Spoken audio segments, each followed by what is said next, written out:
says, though, in June, the European Commission will say how it thinks the EU could finance itself through new EU taxes. But this week, here in Strasbourg, a rather more radical vision was unveiled. For many Euro enthusiasts, the rot really started when Margaret Thatcher famously demanded her money back. It is not asking the community for money, it is asking the community to have our own money back. The British rebate was born, and with it a whole new way of doing business and financing the EU through national contributions rather than dedicated taxes and other sources of income. The British rebate led to a whole series of demands by others to adjust what they put in and get back. That means not just the United Kingdom, but Austria, the Netherlands, Germany and Sweden too all have their own mini rebates.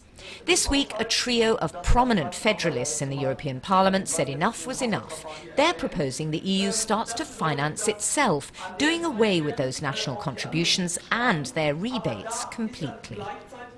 They propose a series of measures that are bound to be controversial. On the list of possibilities, a financial transaction tax across the EU, revenue from the emissions trading scheme, an air transport tax, an EU VAT, an energy tax, and a corporate tax. Some of these proposals may appeal to some EU governments, but getting agreement across the board could prove very difficult, and this is an area where the national veto can still put a stop to the whole thing.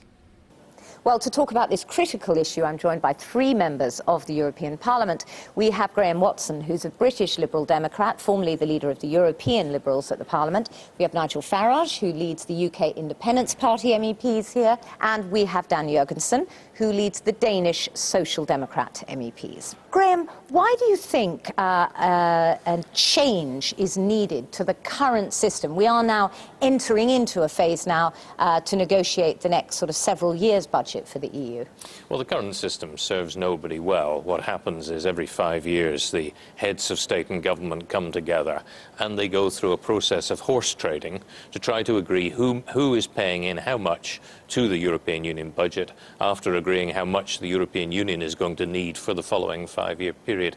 It serves nobody well. We have a terrible argument every year with individual chancellors of the exchequer asking for money back if there's any unspent at the end of the year, and then we have to decide how much goes back to whom and so forth.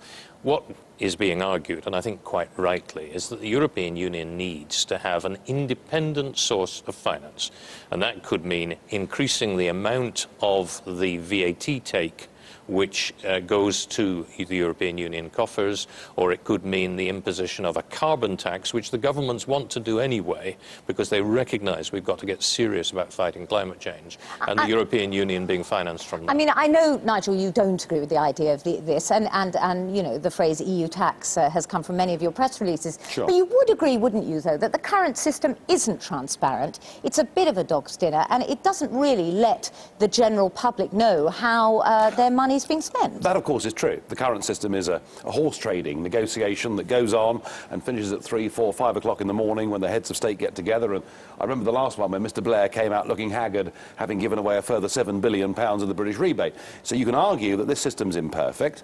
However, to replace it with the European Union itself taking on the attributes of a state and directly raising its own taxes, I think raises a whole bigger question, because we're still, certainly in Britain, under the illusion that the EU is still about cooperation between member states. And what we see with this proposal is a direct attempt at the EU becoming a government. And I don't think people want that. Do people in Denmark want that kind of thing, do you think, Dan? I think definitely the people in Denmark agree with what Graham said, that it's not transparent. It's not fair either. The way that the money is spent and the way that the contributions are divided between the countries are not always fair, that's for sure.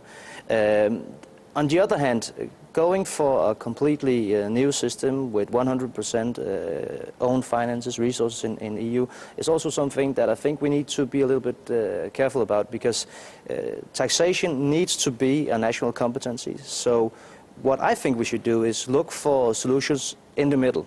Yes. I think there's one solution that's pretty obvious, and that is a financial transaction tax, because I think that most people in Europe, not Nigel, I'm aware of that, but most people in Europe would argue that transactions taking place on the international financial transaction market is by definition international.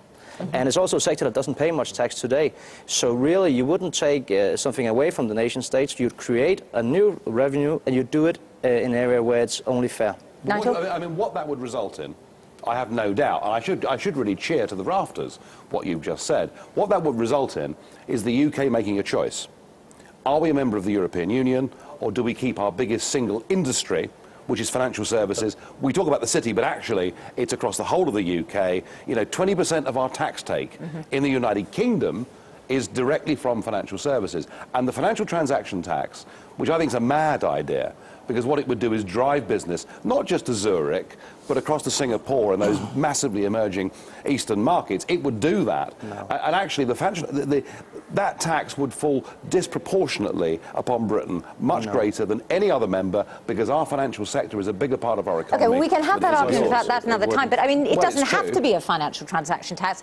The other suggestions could be a carbon tax, an aviation tax, lots of ideas like that. And I mean, the argument that somehow this would be a European tax, which Nigel was using, is wrong, because this would not be levied by the European Commission. You're not suddenly going to have an army of tax collectors in Brussels. This is a tax that will be levied by national governments within their existing tax systems, but the proceeds of the tax would go to pay for the European Union. What's the difference, Graham? What's the difference? This would be agreed at European level. Yes. It would be agreed if there's no difference, where national governments, in fact, arguably haven't even got a veto over this. So even agreed by national governments at European level. Even if the British government disagreed with it, it could happen anyway, and then the proceeds of that go directly to the European Union. That is direct taxation. Isn't there one level on which you can argue the current system, which you say yourself is very untransparent, it's all about horse trading?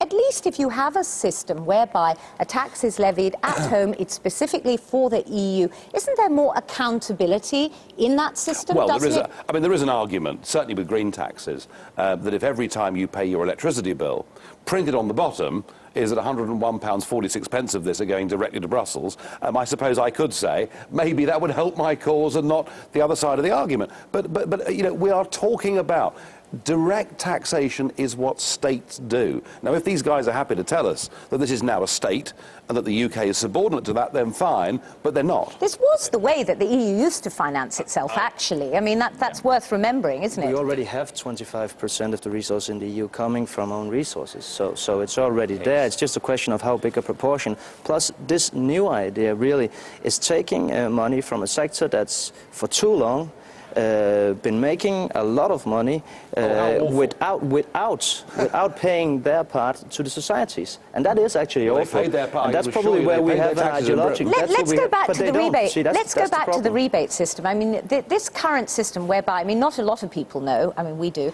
that. It's not just the British that have a rebate. There are 4 others as well. It's highly complicated, isn't it? But Dan, you were saying that there is a sense that that in itself is quite unfair.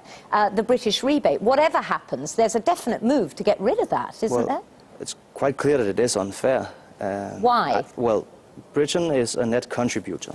That's how they argue that they should have a rebate. Now, Denmark is also a net contributor.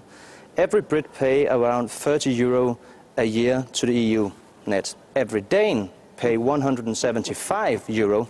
So how is it that I explain to my constituency that out of that 175, 20 I give directly to you guys? How do I argue that? How do you explain it? I say it's not fair, simply. This is exactly why the system needs to be reviewed, and we need a new system.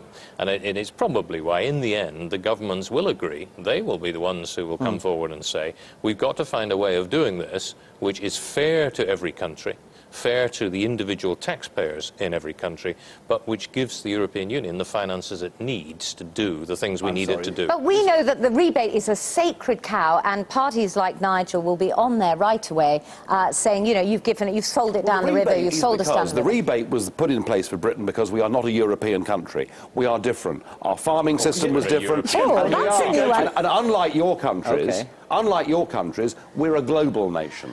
we do a bigger proportion of our trade and our business with the rest of the world than any other European country. We always have, and my hope is that we'll go on doing that. Denmark so that's is a why. global nation. Germany is a global nation. Germany is not a global nation compared with Britain. They're not. None of them are. We have a much greater proportion of trade across the world. But you know, this argument about what it costs British people, whether we talk gross or net, this year our net contribution to the EU is going to be £9 billion. And what people see is they see in their own lives at the moment, you know, the local gravedigger or sweet streeter being sacked as a result of local government cuts. And what they see here is a massive increase in the EU's Parliament's 80% increase in the entertainment budget. In this very building we're in downstairs, there is a fleet of cars that you can't believe. Today we voted for there to be a European House of History. I mean, can you not see that ordinary taxpayers that are suffering think these institutions are arrogant and out of touch? OK, a massive increase in the EU's budget, Nigel is saying, a massive increase in the Parliament's budget. Is that what you voted for? You let him get away with this without answering a very simple question. No, I'm giving you the chance How do I tell my constituency that we are net payer as well, except every Dane pays 3 times as much to the EU as the British? Well, if you're getting a worse deal than us, that's a comparison of misery, isn't it? And you should be arguing that your people shouldn't be paying much money into this either. No, what I am arguing is that it's too simple a way of putting it. What you need to see is, okay, how much does the European Union matter to ordinary people in Europe? Very little. It matters a lot. We make common rules on environments. We make common rules. Well, one of the reasons some of them hate it is because people like you don't. Your country said no in a referendum to it. Listen, twice. Great. Let Dan finish his sentence and I'll come to Graham. Danish people, and they keep saying no. You know, the way you argue is one of the reasons people don't like politicians in my country. We try to be a little bit more polite, but that's different, of course. Graham, let's hear from Graham. Yeah, where Nigel's argument falls down is he said it's terrible that the UK is paying £9 billion every year in net to the European Union, which will be the case next year.